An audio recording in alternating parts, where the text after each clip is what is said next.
नमस्कार प्यारे विद्यार्थी, आप सभी 9th क्लास के छात्र छात्राएं ध्यान दें कि हमारी जो कविता है ग्रामश्री कविता जो काफ़ी लंबी है और इसी में चलते हमने काफ़ी वीडियो पढ़े हैं और आज से इसका मैं समझता हूँ कि लास्ट वीडियो बना के आपको पेश किया जाए ताकि आपका ये लेसन क्लियर हो जाए। ये केवल प्रकृति की कविता है जो बड़ी भांति फूलों का, पशुओं का, ग्रामीण क्षेत्र का वर्णन किया है शंकरदत्त पंत ने। तो आज हम उसको ये दो पद मैंने एक साथ ले लिए हैं, तो आप इसको बारीकी से अध्ययन करेंगे तो सिंपल भाषा विस्तार से ध्यान दें। तो देखिए, बालू के सांपों से अंकित। बालू का मतलब जो बालू मिट्टी होती है, तो बालू के सांप। अब बालू के सांप कैसे बनते हैं आपको बता दूं कि जो ग्रामीण क्षेत्र होता है, ग्रामीण क्षेत्र में कुछ तो खेत खलिहान होते हैं, लेकिन खेत खलिहान को जब बाया जोड़ा नहीं जाता है, उसमें खेती नहीं की जाती है, तो वहाँ पे जो मिट्टी होती है किनारों पे या जो रेत के टीले होते हैं वहाँ की बात कर लेते हैं। बालू के जो मतलब जैसे बालू मिट्टी होती है वो थोड़ी सॉफ्ट होती है, तो हवा के चलने से उसमें लाइनें बन जाती हैं, दोहरे से बन जाते हैं, लाइनें बन जाती हैं। तो वो लाइनें ऐसे लगती है जैसे मान लो कि रात में सांप लेट कर गया हो या सांप की आकृति जैसे। तो बालू क्या बन गए? सांप। बालू के सांपों से अंकित। अंकित का मतलब है कि ऐसा लग रहा है कि अंकन कर रखा, चित्र बना रखा, किसका? बालू के सांप। गंगा की सतरंगी रेती। और जो बालू मिट्टी है कहाँ की है? गंगा जो नदी है उसके आसपास की जो मिट्टी है उसको कहा गया है गंगा की सतरंगी रेती। कि जो 7 रंगों की रेत है वहां पर बालू जो है वो ऐसे अलग अलग सांप की आकृति में 7 रंगों के सांप ऐसे लेटे ऐसे लगता है, सुंदर लगती सरपत छाई। तो वो जो गंगा के किनारे बालू मिट्टी की लाइनें बनी हुई हैं, इस तरह से सांप बनते हैं, लाइनें बनी हुई है, वो लाइनें सुंदर लगती है। सरपट का मतलब बिल्कुल सीधी सपाट छाई, मतलब जैसे सरपट छाई हुई लगती है, ऐसा एहसास होता है। उसको देखिए, तट पर तरबूजों की खेती। तट का मतलब जमीन किनारा होता है और जमीन किनारे में क्या होता है कि तरबूजों की खेती है वो हो रखी है, उसकी बात कर रहे हैं। तट पर तरबूजों की खेती, तरबूजों की खेती जमीन के किनारे पे हो रखी है। अंगुली की कंघी से बगुले। तो ऐसा लगता है कि जैसे देखिए ये किसी एक खेत का या जगह दूसरे का नहीं है, पूरी प्रकृति का वर्णन है। जैसे कि तट पर तो तरबूज खेती से पूरा तट है, सुंदर लग रहा है, पर अच्छा लग रहा है।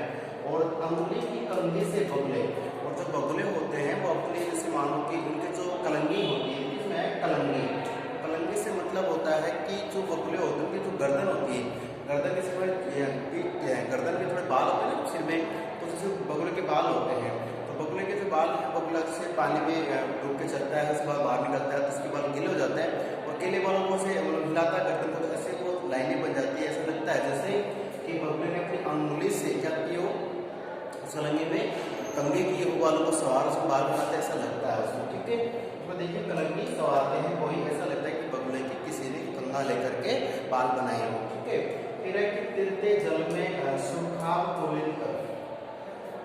तिरते का मतलब तैरते हैं, जल का मतलब पानी समझते हैं, सुखाव एक चक्रवाक, चकवाक कहते हैं ग्राम की भाषा में, चक्रवाक पक्षी होता है।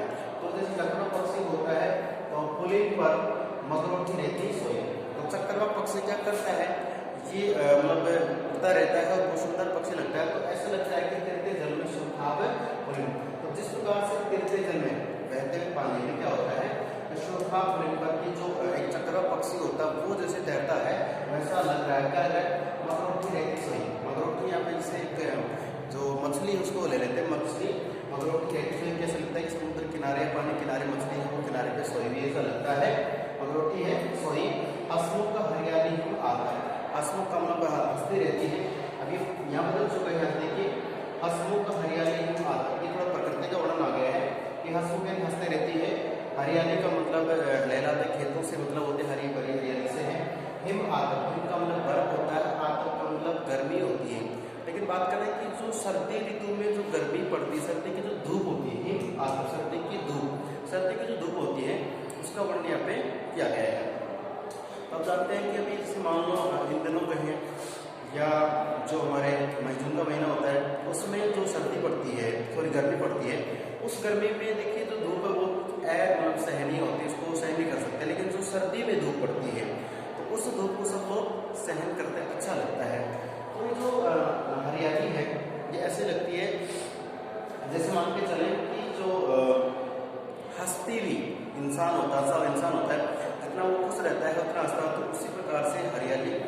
जो है वो क्या है कि एक सर्दी की धूप की तरह से लगती है। सुख से अलसाए से सोए, और ऐसा लगता है कि हम जो मनुष्य हैं, जो प्रकृति है, तो प्रकृति से मनुष्य का अंतर संबंध है कि सुख से अलसाए से सोए, और ऐसा लगता है कि जो पूरी प्रकृति है तो सुबह सुबह जो मतलब क्या होता है कि सर्दी की जो धूप आती है उसमें देखिए तो देखते हैं कि सब लोग कैसे हैं कि सुख से अलसाए, सुख से यानी सुकून से अलसाए, लेकिन थोड़ी सी नींद बाकी रह गई ऐसा लगता है। अलसाए से सोए, अलसाए से जो भी प्रकृति तो सोई रहती है, लेकिन जैसे जैसे धूप बढ़ती है, सूर्य का प्रकाश बढ़ता है, तैसे सभी जो फसलें हैं, पौधे अपने वास्तविक यौवन अवस्था में आ जाते हैं। ठीक है। भीगी अंधियाली में निसी, निसी से रात होती है, तो भीगी यानी भीगी हुई, अंधियाली का मतलब अंधेरे में थोड़ा सा, और निसी रात की तारक स्वप्नों में से कोई।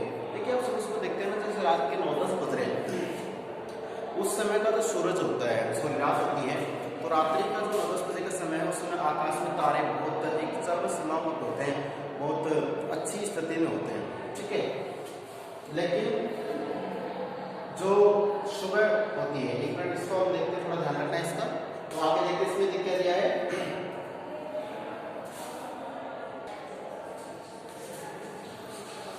तो हमने देखा कि जो बात कर रहे हैं कि जो रात होती है, रात के जैसे 9-10-11-12 बजे तक तारे हैं ना वो ऐसे चमकते हैं जिससे मानो अभी अभी उगे हों, अभी अभी दिख रहे हों, वो एक ऊर्जा रहती है। लेकिन सुबह के जो 4-5 बज जाते हैं रात के, जो सुबह होने वाली होती है, रात के जैसे रात ढल चुकी है और सुबह 4 या 5 बज गए हैं, उस समय कैसे लगती है जो आकाश में तारे होते हैं, कैसे लगते हैं, भीगी अंधेरानी में। ऐसा लगता है कि जो अंधेरा है वो अब भीगा भीगा है, थोड़ा सा नमी आ जाती है रात में, और अब सुबह होने वाली है। देखिए निसी की तारक स्वप्नों में से कोई, तो जो रात है वो तारे जो है, तारक सपने में खोए, लेकिन जब तारा उगता है तो वो प्रज्वलित ज़्यादा रहता है, रोशनी ज़्यादा देता है, इस चक्कर से लगता है कि उगा है, लेकिन फिर कुछ देर बाद रात्रि होती है तब ऐसा लगता है कि स्वप्नों में से कोई तारे हैं सपनों में खोए हुए, तब उनकी रोशनी कम हो जाती है, रोशनी मध्यम रोशनी हो जाती है। मरकत, मरकत एक प्रकार का पन्ना होता है, मरकत जो है इस प्रकार का जवाहरात होता है, पन्ना होता है। तो मरकत डिब्बे सा, मरकत का मतलब मैंने पन्ना बताया है, हीरे जवाहरात को करते हैं। तो मरकत डिब्बे सा खुला ग्राम, और गांव को उपमा दी है कि गांव कैसा लगता है कि जैसे मान लो कोई पन्ना, कोई हीरा मोती जवाहरात उनका डब्बा है वो भरा हुआ खुला है। तो एक ग्राम होता है, जो ग्रामीण क्षेत्र होता है, उसमें जो हरियाली है, खुशहाली प्रकृति है, वो ऐसे बहुमूल्य आयाम देती है कि ऐसा लगता है कि कोई मड़ियों से या फिर कहें कि जो पन्ना होता है उससे भरा हुआ जो डब्बा है वो खुला हुआ है, खुला ग्राम, जिस पर नीलम नभ आच्छादन। और ये जो गांव है, जो हीरे, इसमें हीरे द्वारा क्या हो गए, इसकी प्रकृति, इसकी जो खुशहाली प्रकृति, उसको यहाँ पे क्या कहते हैं, पन्ना कह दिया। पूरे ग्राम के ऊपर जो एक खुला आच्छादन छाया हुआ है, जहाँ क्या छाया हुआ है, आसमान, आसमान का रंग कैसा है, नीलम, नीलम नीले रंग का जो नभ यानी आकाश वो आच्छादन में छाया हुआ रहता है। आगे निरुपम हिमांत, निरुपम का मतलब इसको उपमा से जरूर बताया गया है, इसकी उपमा नहीं दे सकते हैं। तो निरुपम हिमांत में स्निग्ध शांत निज शोभा से करता जन्मन। तो निरुपम का मतलब जो सबसे अलग है, विशिष्ट है, निरुपमा है। ठीक है। तो निरुपम है, हिमांत का मतलब जो से हिम का आकर जो ज्यादा ठंडापन है, निरुपम हिमांत में स्निग्ध शांत हो रहा है, निज शोभा से भरता जन्म। तो ये पूरी जो आसमान है धरती पे से छाया हुआ प्रतीत होता लगता है, और ये कहे कि जो पूरा आसमान है वो नीले रंग का है, छाया हुआ है किस पे, इस प्रकृति पर छाया हुआ है। ठीक है। इस प्रकृति के ऊपर आसमान छाया हुआ है, शांत निज शोभा से, और अपनी शोभा से, अपनी से लालिमा से, अपनी शोभा से हरता यानी कि आकर्षित करता है, हर लेता है, चुन लेता है जन मन, ये अर्थात प्रत्येक जन का, प्रत्येक मनुष्य का मन को आकर्षित करता है। कौन, प्रकृति के जो ऊपरी छोर की बात करें, आसमान की बात करें, उसकी बात कर रहे हैं। तो प्यारे बच्चों, निष्कर्ष तौर पर इतना समझना है कि ये जो हमारी ग्रामश्री कविता है, इसके लास्ट 2 पदों को मैंने मिला के आपको बताया है। तो यहाँ से लेकर के और यहाँ तक जो है ये हमारा एक यहाँ तक का है जो अलग है, इसमें यही है कि जो मान लीजिए की प्रकृति का दृश्य दिखाया गया है कि बालू मिट्टी पे सांप की आकृति बनी हुई है, और जो ऐसा लगता है कि सुंदर सर पर दौड़ते सांपों की आकृति है, और तट के ऊपर तरबूजों की खेती दिखाई दी गई है, और पानी की बात करें तो पानी में क्या है कि जो बगुले हैं किनारे बैठे उनके बालों में ऐसा रहता है किसी ने कंघी संवार दी हो, ठीक है। और ये है कि पानी जल की बात करें, जल में ऐसा लगता है कि जैसे जो सुरखाब चक्रवात पक्षी होता है वो जल के ऊपर तैरा हो, उसमें तैरता रहता है, सुरखाब जो होता है उसकी बात करते हैं, ठीक है। मगरोटी रहती है, बैठा ऐसा लगता है जैसे मान लीजिए कि मगरोटी यानी कि जो मछली है वो उस पर लेटी हुई है, सोनी लगती है, इस बात करते हैं। और जो हरियाली है वो हंसती हुई प्रकृति के रूप में नजर आती है, और जो सस्ती की धूप है बहुत ही प्यारी अच्छी लगती है। सुख से आलस्य सोए पर ऐसा लगता है कि जिसकी प्रकृति सुख में सुकून से आए हम से सोई हुई है, अब उसका आलस्य दोनों उठ रही है।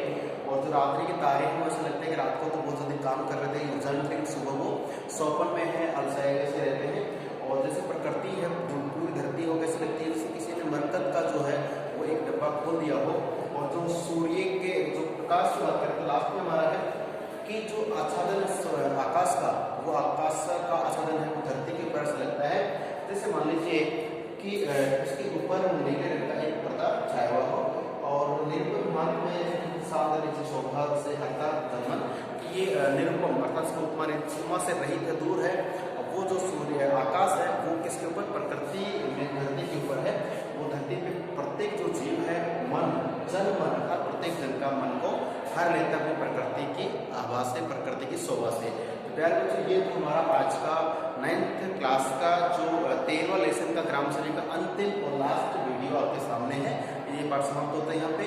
इसके जो सिंपल प्रश्न आप कर सकते हैं, जो करें नहीं आता है तो उसका फिर सॉल्यूशन पूछें और उसका आंसर करें, ठीक है।